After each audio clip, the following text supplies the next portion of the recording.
solids have their phenomena of having particular definite shape. When external forces are applied, they could be deformed, but not so easily.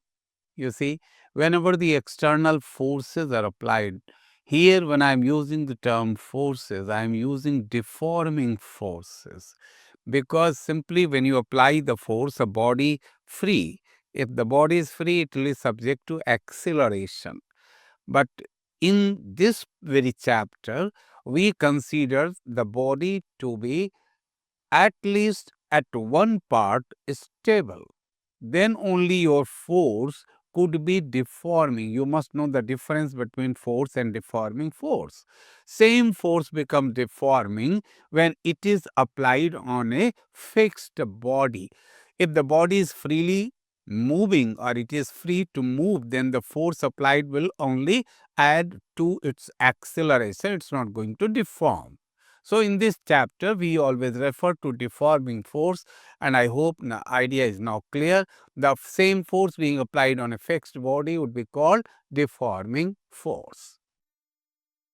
Solids have definite form, definite shape.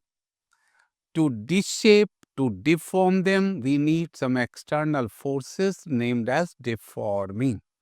When deforming force is applied, intermolecular forces will oppose, but because of the deforming force, suppose it dominates, then obviously the length, the volume, the shape is likely to change. Now, deforming force has done what it had to do. Now, what remains after removal of the deforming force, the body is left alone with its intermolecular forces.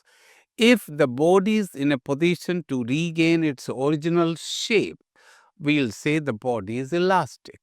If the body is not in a position to regain its original shape, we'll say the body is plastic. But actually, these two are the extremities.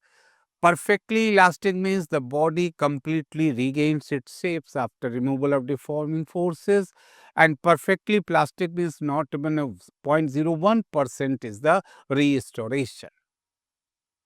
What we observe in practical or daily life, the things are in between, they show rather mixed behavior. But in public, you see, there is a myth, there is a long misconception regarding this elastic nature. You see somebody displaying various poses of yoga in TV screen, then you say his body is more elastic. Actually, you go to some footwear shop and just wait for few minutes over there, you will see some literate class comes over there and say they'll take the strip of the footwear, the sandal, shoes, and they'll pull like this and say, I want some more elastic strip. They have the idea if it is more pulled, it is more elastic. The fact is quite reverse. If it is resisting more, then obviously it will be stretched less. If something is stretched less, it's more elastic. Suppose you are exposed to two wrestlers and both are stretching their hand horizontally like this. They offer you to go and disturb their hand, rather fold their hands. You go to one approach and just soon as you touch, the hand is folded. You go to the other one, you try, you hammer, you jerk, you even hang. But his hand, the hand of the wrestler remains horizontal.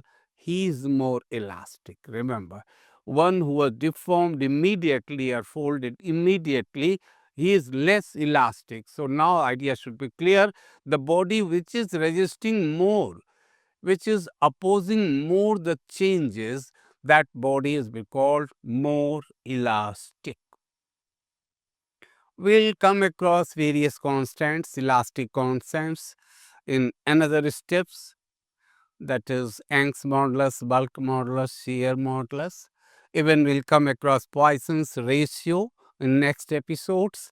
But here I have given the relation between them, y equal to 2 eta 1 plus sigma and 3k. K is here bulk modulus, within bracket it is 1 minus 2 sigma.